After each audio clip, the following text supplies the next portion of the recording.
Well, good afternoon, and thank you all for attending the Equity, Diversity, and Inclusion Town Hall. My name is Mark Young, Director of Admissions and Recruitment at UW-Stevens Point. I have the pleasure to serve as today's moderator for the next hour. We would first like to recognize that the University of Wisconsin occupies land of the Ho-Chunk and Menominee people. Please take a moment to acknowledge and honor ancestral Ho-Chunk and Menominee land and the sacred land of all Indigenous peoples. Thank you. Today, you will hear from our UWSP leadership team about equity, diversity, and inclusion gaps we've identified, recognizing the work that we've accomplished while also understanding that there's more work to be done. Also, what we are doing to be better starting right now, and how we plan to hold ourselves accountable to make measurable progress for the betterment of students, faculty, staff, and the Stevens Point community. If you would like to submit a question during the discussion, please go to the URL that is located over my shoulder on the Zoom background, and you'll find a Submit a Question button. Questions that are similar in nature will be combined so that we can address as many questions as possible. Questions not related to equity, diversity, and inclusion will be addressed offline after the session is complete. We hope to answer as many questions as time permits and recap them after the event is complete. Please be mindful, though, that we may have a lot of questions, but we will do our best to answer those today and in the coming weeks. I would like to introduce today's panel, which consists of the following members of the leadership team: Chancellor Bernie Patterson, Vice Chancellor of Student Affairs and Diversity Officer Al Thompson, Director for the Center for Inclusive Teaching and Learning, Dr. Lindsay Burdenhagen, Principal Human Resources Director Eric Rosler, Director of Diversity and College Access, Dr. Sam Dinga, and Student Government Vice President Riley Garsky. The Dean of Students, Troy Supple, and Executive Manager for High School Relations and Diversity Recruiter, Scott West, will join us to answer additional questions after opening remarks. At this time, I would like to turn it over to Chancellor Patterson to give a welcome. Thank you, Mark. If you attended the July 30th Town Hall meeting, you heard me talk about social justice, equality, diversity, inclusivity, and Black Lives Matter. You also heard me say that these issues will perhaps be even more important than COVID-19 when school starts this year. We will conquer the pandemic, surely we will. But this country has been fighting the battle of social justice for over 240 years. UW-Stevens Point values diversity and has for a long time. While just making that statement is not nearly enough, it is important that we continue to assert this fundamental principle of who we are, what we value, and what we stand for. Each year, we're joined by new faculty and new staff members, and most importantly, new students. It's critically important that as new members of our university community join us, we leave no doubt in their minds about where we stand on these issues. I do not mean to imply that we haven't made progress in this area. We have. Our Center for Inclusive Teaching and Learning is unique, I think, in its focus on inclusivity. Of the 4,000 colleges and universities in this country, and in my 42 years in higher education, I don't know of any other campus that has developed their teaching center around this important critical issue. Then there's the diversity corridor in the DUC, or our new strategic plan that you'll hear about in a few minutes also is addressing these issues. And a couple of years ago, our Dean of Students started maintaining a list of what we had gotten accomplished, what was in progress, and what was on the horizon. So I want to ask him to continue to do that so that we have a roadmap of where we've been and, more importantly, where we're going. But gaps remain in student achievement, workforce development, and the curriculum. We have so much more to do. What we've seen play out recently on national TV is yet another reminder of how much work we have to do to make things right. Today, I'm asking Lindsay Burdenhagen and Al Thompson to lead this work. In fact, they've already started this summer with brainstorming ideas, and they will certainly need your help and your involvement. My charge to them was simple. Identify first 4 or 5 issues that we can solve and get completed before Thanksgiving. Let's get some things checked off the to-do list and develop a long-term strategy to bring about fundamental changes in our systems, a strategy that can be embedded in our strategic plan. And when school starts, they'll be engaging the Diversity Council, Student Government Association, Inclusivity Committee, the Center for Inclusive Teaching and Learning, the Office of Diversity and College Access, as well as dozens of student organizations. So now I'd like to turn to Vice Chancellor Al Thompson for his remarks as well. Thank you, Chancellor Patterson, and welcome everyone this afternoon session on a very critical and important item. Let me talk to you about the progress we have made, and Chancellor has named a few already, which I will not repeat at this time, but let me talk about some things symbolically we have done. We have added the flags of the 12 tribes at the beginning of our DUC, our Dreyfus University Center. We had a program where we had the tribes represented, and we showed our commitment to our Native American community and historical connections of our university with the Native American community. We have also worked hard with our local police as well as our campus police to try to make sure we have fair policing practices for our diverse populations, that they feel safe, but that they be heard and that they be able to communicate to law enforcement about the various things that impact their lives, because we want the campus to be safe for all students. We also are quite proud symbolically to have the LGBTQ plus Pride crosswalk right in the center of our campus, right in front of Albertson and the DUC. Something that we're very proud of that represents our commitment to LGBTQ plus community. We have done strengthening our Center for Prevention to deal with sexual assault and sexual harassment and interpersonal violence, to make sure that we have all students be heard on very critical issues affecting gender. And we do more than that. We also are implementing, and we have implemented as recently as 2016, an inclusivity training for all entering students. And we are planning to do that as well in the fall. So there are some of the key issues, as well as the inventory of all the courses on race and ethnicity that I'm sure Lindsay will talk about in a few minutes. But let me talk about what we plan to do in the fall, because the Chancellor is right. We got 3 to 5 things we really want to get going. And Lindsay and I and others are very excited about it. We are thinking about creating an implicit bias training for all search and screen committees, so that we look at how we go about pools of applicants and knowing that we are creating pools that are diverse and that we are looking at bringing the best applicants of all backgrounds to our campus. We also want EDI metrics for evaluations, so that we are now equity, diversity, and inclusivity metrics to know how we are evaluating our staff and our faculty on these key issues. And I'm quite proud that there are already some academic departments that are taking the leap, and they're working hard to do so.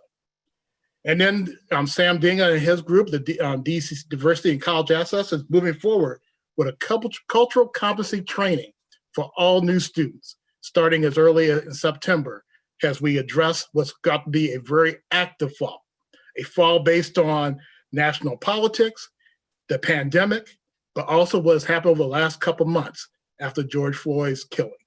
We are ready and poised not to just talk the game, but to act on it. So I'm going to turn it over to my colleague, because I always know she can back me up. She will find any loose ends I've missed, but I will turn it to Dr. Lindsay Berhagen. Lindsay, it's your show. Thank you, Al. And I'm happy to see the high number of participants in this meeting. We can see on our little ticker below that there are a lot of you here. So that's really meaningful. I want to talk a little bit about our strategic plan. So the things that Al was mentioning and some of the stuff that Bernie was talking about are things that have already been built into the strategic plan. And in a lot of cases, they're things that we've already been working on. I was really fortunate to be part of IPAC Plus, who wrote the strategic plan, and I was able to take some specific parts to Diversity Council. So the Diversity Council had a pretty firm hand in writing some of the specific objectives. And what I think is unique about this plan, or a step forward for us, is that we're not thinking about how individual people need to be better. You know, we've talked a lot about training and training individual people, but we've recognized that the inequities that we're seeing with our students, with our faculty, with our staff, whether it comes to recruitment, retention, achievement, pay, all those kinds of things, those are structural problems. And the strategic plan addresses these things on a structural level this time. So things like looking closely at our curriculum and thinking about where are students encountering equity, diversity, and inclusion work. Is it just in the US Diversity Gen Ed? If so, that's not enough. We need to have that integrated more fully throughout the curriculum, and we need to make sure that our US Diversity Gen Ed is doing what we say that it's doing. So we're going to think carefully about what that looks like this year, and Gen Ed's been working on that already. To piggyback off something Al said, tying program and personnel evaluation to equity, diversity, and inclusion, recognizing that this is something we all have to participate in. It can't just be the work of a couple of people that have the word in their title or one committee out of Common Council, but this should be something that we all take seriously and a lens through which we see all of our work. So you'll see more coming out of the strategic plan as that document gets further finalized. So that's something to look for and to recognize that we're really trying to think about how we do things, right? Not as individuals necessarily, but about our processes, our policies. How are those things inequitable, and what can we do to change those things? Where's our sort of zone of influence? I also want to give a shout out to the theater and dance department, who has put together a task force, a working group this summer to dismantle white supremacy within everything that they do as a department. They've done some incredible work kind of their own volition without being asked. They took it upon themselves. And they're doing things like looking at their own hiring practices, looking at their curriculum and thinking, in what ways is this marginalizing, other kinds of traditions for the sake of elevating, Western European or white traditions? And can we think differently about that? What kinds of programming are we doing? Who are we bringing in to be our guest speakers? Who are we elevating? They've really taken a very robust approach, I think, to thinking about how they do everything, to do it a little bit differently, to try and be better. And they've worked with their students to do this. So this is not just the faculty and staff talking to themselves. They've gotten input from students, they've gotten input from alumni, and they've faced some hard truths and are ready to make some real change. So I'm hoping that we can all look to them as a model too. So good things are on the horizon, I firmly believe. I'm going to turn it over to Eric now to talk about things from a human resources perspective. Thank you, Lindsay. Well, good afternoon. You know me as our Principal Human Resources Officer, but I'm also our university's Affirmative Action Officer. And I've had the honor of working with our Diversity Council, our Differing Abilities Advisory Council, our Bias Response Team, and many other offices and services for our students, staff, and faculty. Recently, and this is something I'm kind of proud of, I accepted the request of the UW System Women's and Gender Studies Consortium to advise them on several matters as they relate to human resources, affirmative action, and the multiple layers of compliance that envelop matters of equity, diversity, inclusion, and belonging. There are many protected classes of underrepresented populations that I'm charged with ensuring that they are not discriminated against. To many of us, some people may appear visually as members of an underrepresented population, and others of us are not as easily identified or may choose to not be identified. Regardless of such matters, our university stands committed to efforts that will improve our endeavors to ensure the most inclusive environment and belonging for all of our people. UWSP is a colorful and beautiful tapestry of people, our different cultures, our many values, our various beliefs. Human Resources, as our university's affirmative action office, is taking specific steps to encourage and facilitate the development of resources to assist our units in forming and improving plans for respectful workplaces that honor the guiding principles and concepts of equity, diversity, inclusivity, and belonging, while also advancing the mission of our university. We're operationalizing better performance metrics and assessments gaps identified in our AAP, which is our affirmative action plan for women, minorities, veterans, and individuals with disabilities as a minimum compliance effort that we want to expand further in ensuring the rights of other marginalized communities beyond the requirements of law alone, and to honor the humanity that's invested in each of us that is known to create a more dynamic, creative, resilient, and innovative work teams. The team has already done work towards these efforts. We've implemented updated performance management models and metrics to minimize bias within performance management and include diversity and inclusion behavior measures. Within several functions of HR, equity is reviewed to prevent discrimination of protected categories. Amongst the COVID crisis, our office has released many resources for people to prevent discrimination or harassment as resources for all employees, which includes specific well-being resources. We've been able to work with Lindsay and Siddle to create the required implicit bias training for all the search committees, and we will be expanding these efforts to further the practices of respectful workplaces through additional training and engagement efforts. Our university has pressed the UW system in advancing and coordinating affirmative action efforts. This includes sharing resources, best practices, creating more commonalities between the practices of the various universities to better leverage our work. While we've begun a new journey, we continue our work as we seek to further enhance the culture of robust ingenuity from an engaged and diverse workforce. My team and I stand ready and willing to listen and to act as we commit to you and our desire to move the needle and build an inclusive UWSP. I'm going to hand this off to Sam next. Thank you. I am Director of Diversity and College Access, and our primary role is for the retention and graduation of students of color at UWSP and LGBTQ plus students. So I'm working with my retention specialist to design a clear path on how to achieve our goal. We'll be using the objective and key results model, or OKR. Our main objective will be closing the achievement gap, and the key results will be to see that we can narrow the create retention plan and increase graduation rate for students of color and LGBTQ plus students on campus. Now, how we do that will be through the three methods that we have narrowed down all the different issues that students might face on campus that might force a student to quit school. And we have come to the three conclusions that it could be they might struggle academically, financially, or they might not fit in on campus socially. We're addressing each of those aspects specifically and intentionally. So for example, academically, we have created a Jumpstart program to help students who might be struggling GPA-wise, either to belong to a major or just struggling overall GPA. And we provide this class twice a year to help students with their GPA and learning skills. And the retention coordinator is in charge of that program. We also are working with referrals to TLC, sending students to TLC, or working with Academic and Career Office to make sure students are getting support from that level. We refer the students and practically walk them there if need be.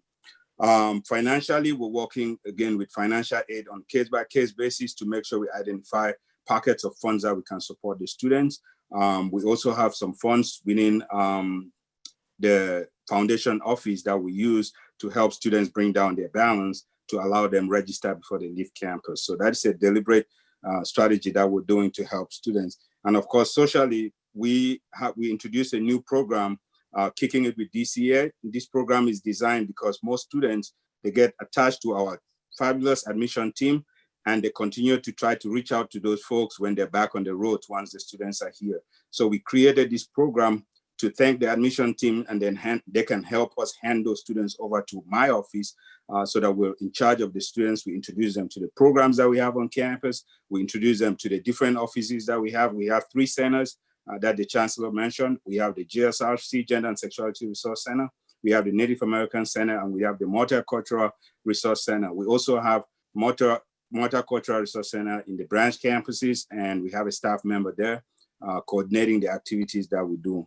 Now, in the wake of George Floyd's murder and everything that was happening, we are planning, we're designing a campaign that has multifaceted activities tied to this campaign. We're still working on the name for the campaign, but it's going to include a short video trying to explain what we will be doing. It's going to be some T-shirts, yard sign. We're planning a demonstration on campus September 17th, and that would also include outdoor movie to show the movie 13 and kind of help educate the student and the faculty and staff. During this time, also, we're collecting some of those structural issues that we find on campus that are disadvantaged to BIPOC or people of Black and Indigenous people of color. And some of those things, for example, to identify would be, we're looking at, for example, if there are scholarships that are awarded on basis of legacy awarding, that is disadvantageous to people of color who are predominantly first generation. So we're trying to address, identify those things and address them. We're hoping to see clear-cut policies that are equal or favor students equally. For example, if you look at admissions, our admission policy, I've been talking to our admission office folks, and that one of the examples that came up is how we recruit students of color. It's not just looking at ACTs and SAT scores. Those are antiquated Eurocentric criteria. So we're happy that they're using class rank, extracurricular activities, paying attention to letters of support coming from those schools, and giving the chance for the students who come here, because with our support on campus, we can better support those students. So those are the clear objectives and key results that we're hoping to achieve, to reduce the achievement gap between students of color, LGBTQ+, and the traditional students on campus. There are a couple of things that I will be addressing during the Q&A. At this time, I will hand it over to Riley Garsky. Hi, everyone. My name is Riley Garsky. I'm the student. I got muted. Okay, everything's fine. Technology is complicated. Anyways, so I kind of just want to go over my perspective as a student. And I will say that listening to everything that everyone has said so far makes me very hopeful that this year is a year that we see more action than ever before, and that we get a ton of good things done. Not to say that we haven't done great things in the past. It warms my heart as an LGBTQ+ American myself. It warms my heart every time I get to walk across the Pride crosswalk. I love the fact that every Pride month, the flag gets flown in front of Old Main. Those are great things, but I think we have to acknowledge that there isn't enough that's being done yet, and hence why we're all here today talking about these issues. So we're acknowledging that more has to be done. And from a student perspective, what I expect to see from all aspects of campus leadership, including myself as a member of student government, is I'm expecting to see lists. I want long lists of items, and Al and Lindsay and Bernie have all talked about long-term strategies, and they are acknowledging that they have worked hard over the summer and those lists do exist. So I'm really happy that I'm seeing that, because in my perspective, long lists of action items and goals and missions we want to accomplish means that we really are digging in deep, leaving no stone left unturned. And we really are showing that we are committed to making sure the big structural change happens. Because yes, while it does warm my heart that we have the Pride crosswalk and the Pride flag that gets flown, at the end of the day, it is easy to paint some paint on some concrete and raise a flag on a flagpole. Not trying to say those things aren't great, but those things are easy, and we need to make sure that we're ready to do the hard work and make those big structural changes to make sure that this campus is the best it can be. And hopefully years from now, we will have done such a great job that these lists can be small, because there isn't much we need to do anymore. So lastly, before I end my opening remarks, is I will go over SGA wants people to get involved. I will acknowledge that SGA is very white. It is heavily male. There is not very much LGBTQ+ representation. So we want to see that kind of representation. SGA itself is working over the summer to create a list of our own, because not only am I going to hold administration accountable to showing us those lists, we have to hold ourselves accountable. And I want students to make sure that you're holding us accountable as your elected student leaders. So please join SGA, make sure you're holding us accountable. We do have the Inclusivity Committee. The director of that, her name is Cassandra Zhang. She is a wonderful person. I hope she's on this call and listening. But as Lindsay mentioned earlier, we can't just have, one person in each department leading these efforts. We can't just, have the people with diversity or inclusivity in their title responsible for making this change, because it really is on all of us. And so I am committed to standing by Cassandra's side throughout this year, and I hope future SGA leaders and current leaders in SGA are standing by her side with me. So that's all I have to say on that. And back to Mark. Well, thank you to all the panelists for their intro remarks. And Riley, thank you so much for that thoughtful and very intentional work that's being done with SGA over the summer. So necessary. Now, Scott and Troy are going to join us, and then we'll begin with the live questions. Remember that over my shoulder, if you want to submit a live question, you're more than welcome to do so, and we will vet those questions as they come in. So Lindsay, I'm coming to you first. When is the Inclusive Teaching Fellows Program going to be revived? Mark, I'm glad you asked that question. So as many of you know, the Inclusive Teaching Fellows has been sort of in the water for a long time, since before I started at UWSP a few years ago. And that was a program where we would get postdocs or folks who are about to finish a doctoral degree to come to campus, get a reduced teaching load, do some professional development, and hopefully develop a relationship with UWSP so that they would want to stay here, so that we could sort of get people a good experience and show them this is a great place to work, this is a great place to be. That would help us diversify our faculty ranks and also diversify the kinds of ideas that we have sort of circulating in each of our disciplines. And after lots of other kinds of conversations and lots of money conversations, we finally sort of scraped up the funding to make that happen this year. And we had launched the program, and we had gotten a bunch of applicants. I think we had about 40 applicants actually this past spring. And then COVID happened and the money dried up. So I'm very hopeful that through a partnership with SGA, and as our budgets stabilize a little bit more and we sort of figure out what life post-COVID, if such a thing exists, looks like, that we'll be able to hit the ground running with that. I mean, we still have the applicants in the pool and everything. So we're really, it's not canceled, it's just on pause right now. So I'm optimistic that in the next year or two, we can, hopefully the next year, we can get that moving again. That would be awesome for campus. And I think it would just diversify who our students are seeing leading those classes. So kudos to you and all that have worked on that, Lindsay. Al, I'm going to come to you.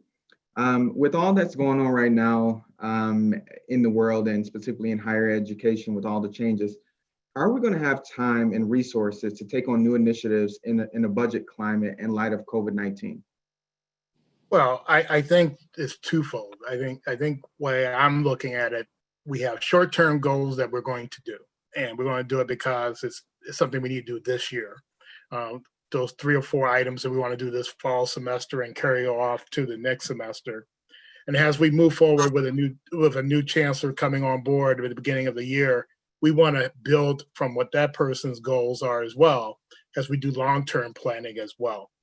It is my hope that while the resources will be tight, no one doubts that, and that we're dealing with a pandemic, the issues of race and racial injustice and structural deficits on different groups has been centuries. The pandemic has only been 7 months or more. The reality of it is we have to address it. And I think our students, faculty, and staff are not asking, they're demanding change. And so we must go forward with the change. But I think those changes can be done in different pockets and different chapters as we move forward. If I may add also, Mark, some of those policy changes do not require money. So we can identify some of those policy changes, request, and kind of bring them to the forefront and make sure we can see the changes. So it won't require money to make those changes. Sam, I'll just add to that. You're absolutely right. Matter of fact, I've already directed HR to initiate the mandatory training for all search committees. It's been voluntary up until now. And that's an example of what we can do that doesn't require financial resources. And so moving forward this fall, all search committees will undergo the training that's been developed by our Center for Inclusive Teaching and Learning that will be helping put them on the right path. So thank you. Thanks, Sam, for pointing that out. I really appreciate all your comments, Al, having the short and long-term goals, identifying that it's going to take some resources, but Sam coming in and recognizing and with Chancellor's backing that there are things that we can do that take little resources in terms of financial commitment to do. So I'm really excited to hear that. Scott, I'm going to come to you, sir. Wake up. You look like you're about to fall asleep on me. All right. No, this is called focus. I'm focusing. Okay, you're focusing, and you were a little choppy there, Scott. So if you can lean in closer to the mic, we'd appreciate that, sir. I'm leaning in. There we go. Here's your question, Scott. Admission plays a critical role in shaping the university's diversity profile. Can you speak to what admissions has planned to actively recruit a diverse first-year class, and how our campus should be prepared to support the students' unique needs? I think, Mark, I think we're going to continue to do what we've been doing, but now we're doing more electronic, we're doing more Zooming, we're connecting with students differently, but with the same message and really the same method, different tools. And so over the last 10 years, the last decade, we've grown by about 4%. If we go out 15 years, we've grown by almost 10%. And we've done that by connecting with partner schools across Wisconsin, actually across the country, creating relationships with those schools so they actually work with us to become feeder schools. And so, and that's not just visiting high schools, it's having those students come to UWSP and visit. It's doing master classes with our faculty in their schools. So it's not just a one and done, where one of us comes into their schools and we talk about UWSP. I mean, it's an ongoing relationship, number one. Number two, it's a pretty honest relationship. Sometimes I think diversity and inclusion, those words become almost cliches, sometimes overused, sometimes misused. It's never been, I can tell you, I've been here a long, long time. We won't even go into that.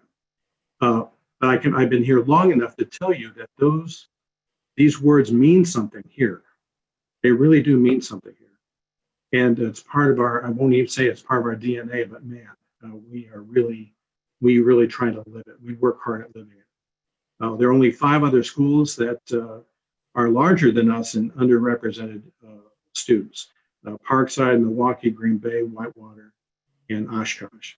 And if we would have gone back 15 years, we would be lower, much lower on that list. So it's been our faculty, it's been our students, it's been our staff who have come together and are really making this happen. One other thing is we're also utilizing a whole marketing campaign for students of color, for diversity students. But again, it's not so much the mailing that they're getting, it's what we say in the mailing. And that's just, and it's honest. It's just as complete honesty. Well, Scott, I appreciate those remarks, and working directly with you. It's been, it's been a time for us where we have undergone annual diversity and inclusion training, whether that's through CITL or working with our partners in DCA, understanding our gaps and our blind spots from a retention standpoint, and making sure that we create a more seamless handoff so that we can still be charged to go and recruit the next class. And so I'm excited about the work that we're doing, and we will continue to go through our processes and our tactics with a fine-tooth comb, make sure that we're looking at it from a diverse and inclusion lens. Mark, can I also just say that when we are dealing with diversity and recruitment and retention, it's never been a check the box experience. We're not just doing it because someone tells us to do it or because it's a good headline in the Milwaukee Journal or the Stevens Point Journal. We're doing it because it's just part of our nature. Now, I have to agree with Riley. We have a lot of work to do. We have a lot of work to do. And for this topic, this subject, there will always be work to do, I think. But wow, important work to be done. Very important and necessary. Riley, I'm going to come back to you. Do you have a sense for what the temperature is amongst our students heading into the fall? So from what I'm hearing, SGA has spent the summer obviously putting together our own list of things. And we've talked to a few students, we've talked to other campus leaders. We talked to Lindsay just 2 days ago, actually. So the temperature on campus is a real desire to bring change all around. Everyone is, I believe, going to make sure they're holding us accountable. And I think that's a wonderful thing, because obviously we all need to hold ourselves accountable, but having other people there to check us once in a while, especially right now when we're all stressed because of the COVID situation and the financial stress that we're all under, there's going to be times when we all get distracted. And so I'm hoping that there's always someone, and me and the inclusivity director, Cassandra Zhang, have already had this conversation with each other. When one of us is stressed, we got to check each other and make sure we're keeping each other on focus on the issues that are really matter to the students, because we're in these positions because we were appointed, we were elected, and they expect big things out of us, and I don't plan to disappoint. So, and I should just quickly go over, I have the list in front of me. I'll go over some of the things that we have started planning. Like many of you have already talked about, there's many things that are budget related, we'll need money to do, but there are also equally as many things that aren't going to require money. Some of those things include potentially creating an LGBTQ plus floor in one of the residence halls. That is something that's happened in private universities. That's something that's happened within the University of Wisconsin itself already. So that's something we should play catch up on, and is something we should implement. That's not going to cost any money. That's something that's fairly easy and should be easy to implement. A more advocacy type issue, anyone who's watched the documentary 13th on Netflix knows that the UW prison contract that's in place, that's not a great thing. That's not a good look for the UW system, and that's going to take a more advocacy approach, and we're going to be applying pressure over the next year to see that that changes. And then to address something more on the financial side, SGA does have some financial access, and we do have some authority over some money. And I am working with the budget director for SGA, and we are going to try to find ways to hopefully funnel more money into DCA and allow them to put on more student-oriented programs that would just teach people. I mean, even if they use that money to do a campus-wide showing of the documentary 13th would be amazing. And I think SGA funds are a great thing for that. And we're looking into every route possible to make that happen. So. Mark, if I may add to Riley, and I know SGA is also looking at ways of encouraging, recruiting, training students of color to be part of SGA. So we are actively looking at that too. Yeah, let me just talk about that really quick too. So one of the things that's come to our attention from several people, many people, tons of people, even myself, is that student government is a very intimidating and kind of in your face kind of place. Even me being the vice president, walking into some of those meetings, I'm intimidated. I'm nervous. So it's something we need to address, because people, if we're going to get more diverse as an organization, we first have to make sure our organization is comfortable for everyone. And so part of the plan that we're planning is the Speaker of the Senate is working to kind of create a buddy system. Anyone who's interested in joining SGA, or someone who maybe recently joined SGA, is going to have someone almost shadowing them and training them and walking them through the process and telling them how this looks, and just trying to keep them calm, because yes, it's intimidating, but it is actually really fun, even though it looks intimidating. So we just got to make sure everyone's comfortable and we retain good people and a diverse group of people. Another thing that we're working on is creating diversity seats. If people maybe don't want to join SGA full-time, that's fine. But it's still incumbent on us to create opportunities for students of diverse backgrounds to come and speak to us. And we want to make that as easy as possible. So we're planning on creating seats. We're actually giving students a seat at the table. They can speak whenever they want on any topic. And so we're working on getting that implemented and changing some of the SGA bylaws to make sure that that becomes a real thing. Mark, I know you want to get to the next question, but I've got to compliment Riley here. And I want everyone listening today, our students and our prospective students and our faculty and staff to know we have the very best SGA in the UW system, borrow none, whether it's getting out the vote or working on diversity issues or whatever it might be, managing a very large budget. So for your students out there, seriously consider getting involved with SGA. And to the faculty and staff that are listening to today, please encourage your students to engage. It is the very best SGA in Wisconsin. Chancellor, I couldn't have said it any better. I was just going to compliment the work that Riley and SGA are doing. So keep up the great work and know that you have many partners across campus that are ready and willing to assist where we can. Bernie, I'm going to come to you, sir. UWSP has put out a lot of statements about being inclusive and supportive of diverse student, faculty, and staff body. And often those statements feel like there's no real change behind them. What will be the difference this time around? I think it's the mood of our country. I think it's what's happening in our country. I think it's the commitment that I see this afternoon. I think it's the time has come. I think in this point in history, and particularly what we've seen this summer, has set the stage for real substantive change. And that's what I'm seeing and how our strategic plan is being built. Systemic change in our systems. Yes, I want us to get some things done on the to-do list too, and check those off before Thanksgiving. But that's just the first step.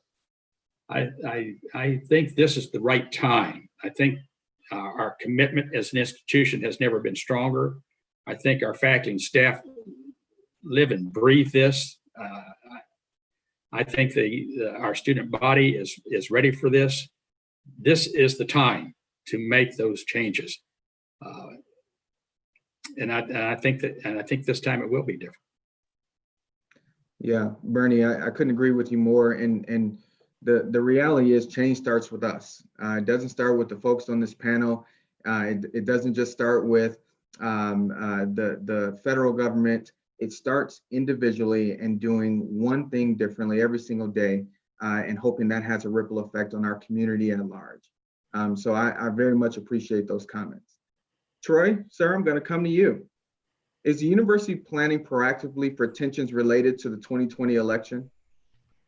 The short answer is yes. The longer, more robust answer is we actually met last week earlier this week as a group in response to potential demonstrations or responding to incidents of bias or hate. 2016 was a robust year in terms of bad behavior, and our students, faculty, and staff all were recipients of statements made. It was a challenging year to address that. So my staff, our law enforcement colleagues, others on campus, our colleagues in diversity and college access, we've already started having conversations for how to be ready for that. And our response is really twofold. One is no one should be targeted for who they are, period, in terms of comments or other things that I have seen in higher education since I've started in this career professionally. The other is for spaces that are not targeted, that are not meant to be hurtful. There is this duality of a conversation of the right for people to represent their beliefs, but again, not in a way that is targeting, hurtful, et cetera, against anyone else of our community, campus or Stevens Point or Marshfield or Wausau community, right? There is a space where we should, as an educational institution, help people understand how to share their perspective well, be heard, reasonably, respectfully, debate issues. That does not signify agreement. And there are some statements out there that at least in my humble opinion, there is no need for anyone to agree with and or support, and should be called out for what they are. And we can do that in a way that makes us all a better place. Troy, I'm glad you mentioned 2016. I think that and we had some bad actors that year for sure. Most of the students won't remember that, they weren't here, but the faculty and staff will. And our processes work. We identified a number of those bad actors, and they were held accountable. Al can tell you more stories about that. But the processes work. And going forward, bad actors will be held accountable, I assure you. That's comforting to know, and I think our students and our faculty and staff will appreciate that, and swift reconciliation and making sure we get to the bottom of incidents. Eric, how can our university recruit more BIPOC, specifically female identifying faculty and staff, especially in high leadership positions? That's a very good question. When we look at our current demographics and how we're made up right now, those identifying as female make up 53.11% of our employees. Those identifying as female make up 51.4% of the Stevens Point population. All right, so we're doing pretty good on total employees. We have 5 people at the vice chancellor level. 40% of them identify as female. So we have room to improve there. Similarly, 40% of our academic deans are also identify as female. So we have a little room there as well. In 2020, the white employee demographic for UWSP was at a low of 89.98%. Our community is 89.55%. Those numbers are close, but again, we're not quite there. But those numbers don't quite tell the full story, because we have a lot of room to improve. We're substantially lower than our community on Latinx and Indigenous Americans, our unspecified demographic, people who chose not to answer the question, is at an all-time high of 2.78%. So my department's working on helping our employees understand the value of self-identity for the purposes of analysis. It's hard to fix a problem unless we know the extent of the problem, but we still know that we need to. When we look at research at Harvard that tells us that in order to create a diverse management executives, we need to get that pipeline more diverse. And when we look at the pipeline at our university, we're doing pretty well gender-wise. But that doesn't mean we stop. We need to continue that, and we need to ensure that we're doing this for our underrepresented demographics as well. Our community is 4.42% veterans, but we're only hiring at 2.56%. All right. So as a university, we need initiatives to remove barriers to people and create that culture of belonging. As we create the strategies to overcome bias, we're going to better position our university. We're going to embrace that diversity. One of the things we need to think about is that Harvard study that I was speaking to tells us that women are 16% less likely to apply for a job after viewing it. We need to encourage one another to go for it. It doesn't matter which demographic we're in. If it's something that you aspire to, let's help one another. Let's advocate for one another. The study noted a confidence gap maybe between the genders is what it wanted to point to. Okay, then let's help one another with that confidence, and let's be that support for each other. It's not going to be something where we can create a law or a rule that says be more diverse, but we sure as heck need to know where we stand and where we need to get to. Because if we don't do that, we're just going to be sitting here twisting in the wind. So I hope that helps us through that. Yeah, thank you, Eric. Really You're appreciate welcome. your comments. Lindsay, there's a lot to do on campus, and it's typically done by a pocket of people here at the university. We're at a point where some of those efforts from a few dedicated people are no longer enough. How do we change that culture so that everyone takes part in this work? Oh gosh, if I had an easy answer to that, I would have done it already. But I have some ideas. One is to make it, as we've been talking about, as part of everybody's evaluation. And that's not just to encourage more people to get involved. It's certainly one of the motivators there, but it's also to recognize who's been doing this work. There are a lot of people that are going above and beyond.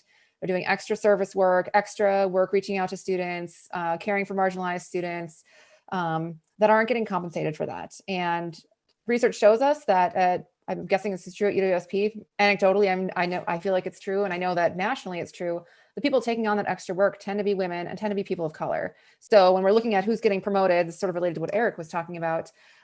If a lot of that work is being done by certain groups of people, that kind of work isn't rewarded or recognized in the same way as maybe publishing or different kinds of service responsibilities. That leads to some of these inequities we're seeing in terms of who our leadership is and what the pipeline looks like. So I want to make it, I'm hoping that we can all agree as a campus that that's an expectation that we're all held to, that everyone participates in some way.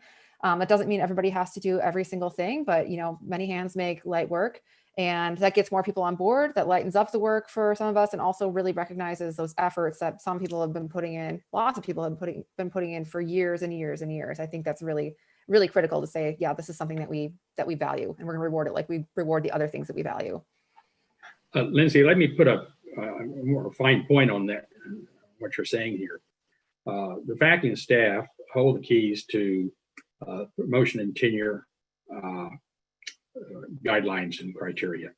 I want to challenge them to sit down and have a serious review of what the faculty reward systems, whether it's promotion or tenure, and think about the issues we're talking about today and how this can be brought into those guidelines in a more deliberate way. That's work. That's another example of something that we can do that we don't have to hire another person to do. We don't have to make a big financial investment in that. That's within our control. Yes, thank you, Bernie. Bernie, I'm going to come right back to you. Is there a plan for if a faculty member gets recorded saying something offensive in the class, and then that sparks a reaction from our students? We have processes that are in place. On the student side, it's the student code of conduct. And on the faculty and staff side, it's our handbook. And so there are already processes in place to deal with whatever that might be, whether it's an employee or a student. And we let those processes work. They usually are successful. Sometimes it takes longer than we all want, but there's usually a due process consideration that we have to pay attention to. If you see something that you think is inappropriate, then say something. I can't guarantee you how it will be resolved for sure. It may be a case of something was taken out of context. I don't know, but don't let it eat at you. Talk to your faculty member, talk to your advisor, or go over to Sam's office and talk with his staff. But be willing to discuss it with us, to bring it to our attention, and we'll help you work through it. If I could add very briefly, Mark and Chancellor, and on behalf of Dr. Dinga, who chairs our bias response team at the university, there is online access for reporting those concerns. And that one form is for addressing behaviors observed and experienced, done by students and done by employees. So it is a centralized place and way for the entire community and the Stevens Point community, if they're not affiliated with the university, to let us know what's happening so we can give it to our bias response team. And if there are policy issues for students or employees, we have the information we need to try to do something to address what's happening. So there is a way every day, 24 hours a day, for students, employees, members of our community to tell us what's happening, and we see every one of those. Yeah, and I'd also just like to mention, if you as a student ever think that something isn't being handled appropriately by anyone on campus, including administration and faculty, you have the student government to come and report those kinds of things to as well. Obviously, it is our main job to advocate on behalf of the students. And if you don't think something's being addressed appropriately, please bring it to our attention, and we will start using our force to pressure whoever we need to pressure into doing the right thing. So, and they hold us accountable. This is all good stuff. Thank you to everyone who chimed in there. And I think that might be a good space to close here while leaving time for the Chancellor to share his closing remarks. So I want to thank everybody, especially our panelists, for joining today.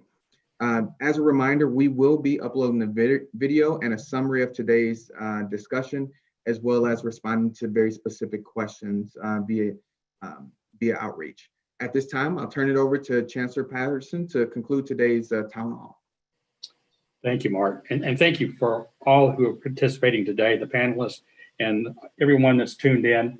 I saw at least 140 people at one time. That's fantastic. So let me conclude with this. I want to be crystal clear that this university is committed to building a culture that values equity, equality, diversity, and inclusion. We're going to hold ourselves accountable for making measurable progress on these issues, I promise you. Now, hear these words of a great American. Ordinary people with extraordinary vision can redeem the soul of America by getting involved with what I call good trouble, necessary trouble. Voting and participating in the democratic process are key. The vote is the most powerful nonviolent change agent you have in a democratic society. You must use it because it is not guaranteed. You can lose it.